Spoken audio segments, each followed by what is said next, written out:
할렐루야, 함께 지어져가는 말씀 묵상입니다. 오늘은 창세기 1장 1절에서 13절까지의 말씀을 통해서 하나님의 창조 목적대로 사는 삶이라는 제목으로 은혜를 나누어 보고자 합니다. 창세기 1장 1절에서 2장 3절은 하나님의 천지 창조 사건을 다루고 있습니다. 그 가운데에서 오늘 본문은 셋째 날까지 이어지는 하나님의 창조 기록입니다. 1절과 2절에서는 누가 천지를 창조하는지, 어떤 상황에서 창조하고 있는지를 다루고 있습니다. 특별히 역동적인 그 하나님의 영의 역사를 발견할 수 있습니다. 3절에서 5절까지는 하나님이 첫째 날 창조하신 것이 나타나 있습니다. 하나님은 첫째 날에 빛을 창조하셨습니다. 빛의 기능은 어두움을 물리치게 하는 것입니다. 6절에서 8절에서는 둘째 날 창조하신 것이 나타나 있습니다. 하나님은 둘째 날에 궁창을 만드셨습니다. 궁창의 기능은 물과 물 사이를 나누는 것입니다. 또한 9절에서 13절까지는 하나님께서 그 땅이 물에서 드러나게 하시고 식물들을 내도록 하셨습니다. 우리들은 근본적으로 이런 엄청난 창조 사건을 실행하시는 하나님이 누구신지에 대해 깊은 관심을 기울여야 합니다. 도대체 이 창조 사건을 주도하고 주관하신 분은 누구신가? 하나님이 어떤 분이시기에 이토록 엄청난 일을 능력 있게 행하시는 것인가? 이런 하나님의 놀라운 창조 사건 속에서 우리들은 무엇을 깨달아야 하는지를 생각해 보아야 하는 것입니다. 안한균의 당신에게 가장 좋은 소식이라는 책에 이런 내용이 있습니다. 창세기 1장 1절에는 우주 창조의 알맹이가 다 들어있습니다. 원래 우주란 시간과 공간, 물질을 통틀어서 일컫는 말입니다. 이 첫 구절은 창조주 하나님이 시간과 공간과 물질을 만드셨다는 사실을 정확하게 묘사합니다.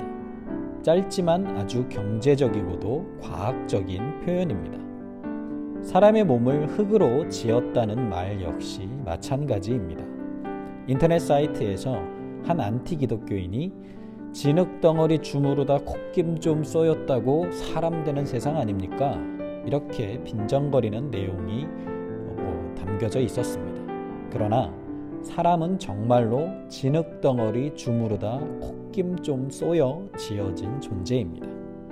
과학적으로 보면 흙의 성분과 인체의 성분은 동일합니다. 유기물이 많은 흙에는 인체에 가장 풍부한 금속 원소인 칼슘, 또 생체 조직 세포 내의 체액 속에서 세포가 활동하는 데 필요한 주된 무기질 성분 가운데 하나인 인, 또 생명 유지에 필요한 알칼리 금속성 원소인 칼륨 등 인체 구성에 필수적인 원소들이 고루 들어 있습니다. 사실 육체의 병을 고치는 약은 대부분 땅에서 나는 약초로 만들어집니다.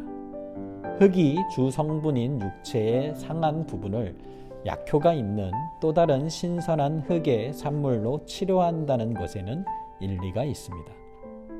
또한 사람의 몸은 흙인 동시에 다른 물질과 같이 에너지의 한 형태입니다.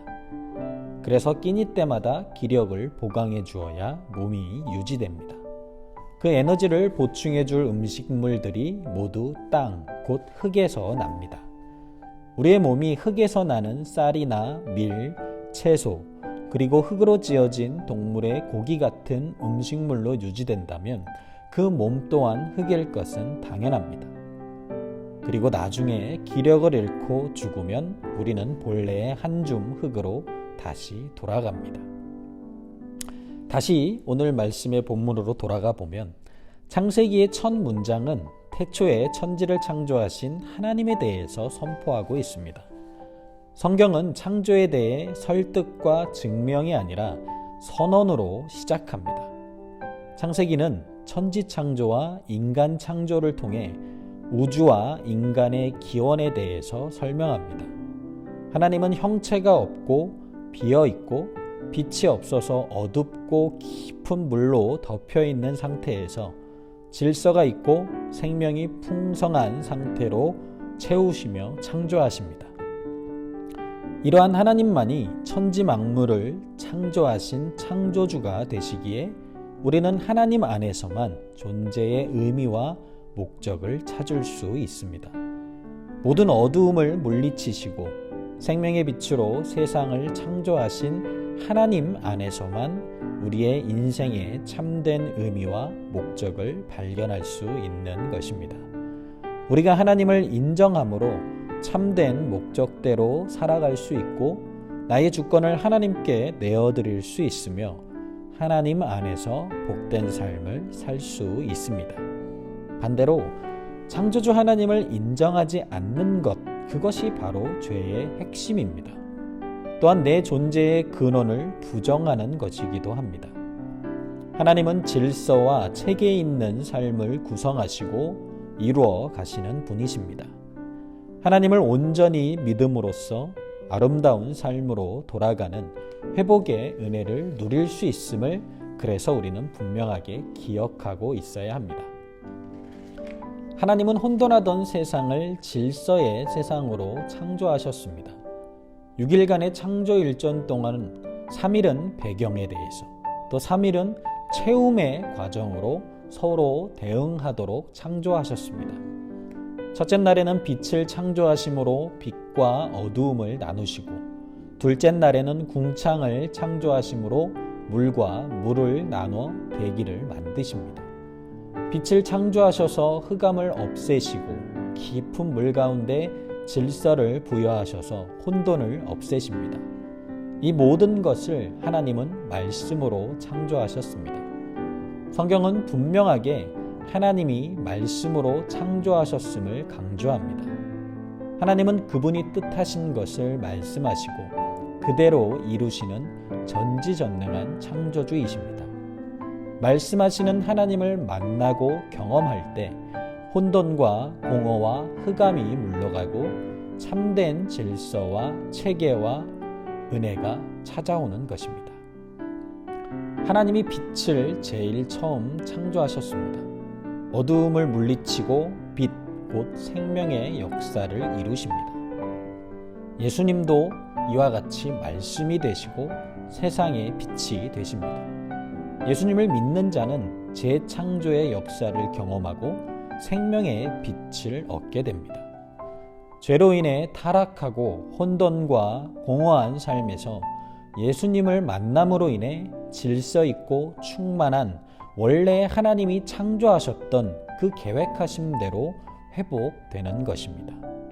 하나님의 말씀으로 창조되신 세상을 볼 때 우리가 깨닫게 되어지는 것은 바로 하나님의 말씀의 권위와 능력이 있다는 것입니다. 말씀으로 세상을 만드신 하나님의 창조 역사는 예수 그리스도 안에서 우리에게 재창조의 역사로 나타나게 됩니다. 생명의 빛이 되신 예수님을 만나면 혼란스러운 마음이 질서로, 공허한 마음이 풍성한 마음으로, 흑암이 가득했던 마음이 빛과 소망으로 넘치게 되는 놀라운 변화가 나타나게 됩니다. 예수 안에서 하나님의 말씀이 우리에게 임할 때 이러한 능력과 변화가 임하게 됨을 기억하는 저와 여러분들이 되시기를 주님의 이름으로 축원드립니다. 하나님은 셋째 날에 물을 한 곳으로 모아서 바다와 땅을 조성하십니다. 이전 3일 동안 빛과 어두움, 궁창 위와 아래의 물, 바다와 땅을 나눠서 질서와 구조를 만드셔서 혼돈을 없애셨는데 이제 각기 종류대로 식물을 만드시고 풍성한 생명으로 채우십니다. 하나님은 창조물을 다양하게 만드셔서 충만하게 채우심을 통해 공허를 없애고 또 보시기에 좋도록 만드셨습니다. 하나님은 이처럼 전체 배경을 다 만드신 후 이제 각기 종류대로 다양하게 그 안에 창조하셔서 그 안을 채워가십니다. 자연 만물 안에 하나님의 아름다움이 가득하게 창조하신 것입니다. 그리고 그것은 인간이 살기에 알맞게 먹기 좋은 과일과 또 각각의 꽃으로 꾸며주시고 인간의 거처를 장식해 가십니다. 이처럼 하나님이 심혈을 기울여서 세상을 아름답게 창조하신 이유는 바로 사람의 거처를 만드시기 위함입니다. 하나님은 사람을 사랑하셔서 사람이 거할 처소를 최상의 아름다운 모습으로 만드신 것입니다. 비록 인간의 범죄로 그 모든 것이 망가졌지만 하나님의 선하신 창조는 망가진 세상을 다시 좋은 것으로 회복시키실 것입니다. 그것은 예수님을 통해서 하나님을 다시 친밀하게 만나고 그 하나님의 선하신 창조의 능력을 믿고 맡길 때 다시 온전케 회복시키는 그 하나님의 은혜가 경험되게 될 것입니다.